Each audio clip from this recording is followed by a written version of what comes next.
بندے کو اللہ سے جوڑنے والی سب سے اہم چیز کیا ہے؟ اس کی غرض اپنی غرض پوری کرنے دعا مانگتا.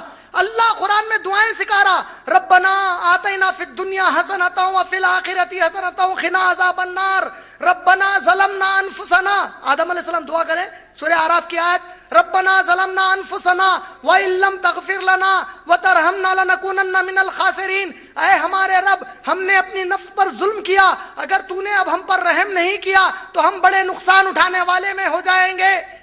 تو بولے کہ دیکھو یہ جو دعا ہے نا, آدم علیہ السلام کو زمین پہ پھینکے تو ان کو یاد آیا عرش پہ کلمہ لکھا تھا, تو انہوں نبی صلی اللہ علیہ وسلم کے وسیلے سے یہ دعا مانگے.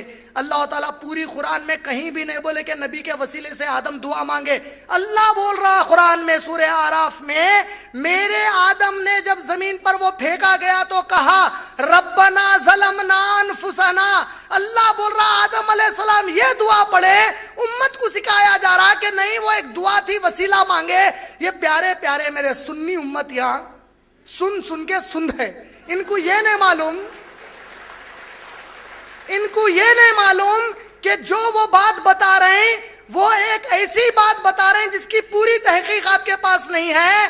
وہ پوری حدیث کوئی اور اس طریقے سے سنانے والا بولتا کہ عرش پہ کلمہ لکھا تھا لا الہ الا اللہ محمد الرسول اللہ علی وسیع اللہ. تو مانگتے وقت جب آدم علیہ السلام یہ کلمے کی گواہی دیے تو دعا قبول ہوئی.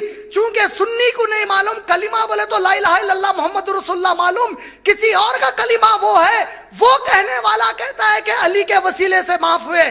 آپ یہ کہہ رہے ہیں کہ کلمے سے معاف ہوئے. میرے پیارے بھائی, یہ روایت ان کی ہے, ہماری نہیں ہے. اللہ قرآن میں بول رہا ربنا ظلمنا انفسنا کہ اللہ سے آدم علیہ السلام دعا مانگے. اللہ ایک دعا بول رہا, بندوں کی مسلمان کی مجال دیکھو کچھ اور بول رہا.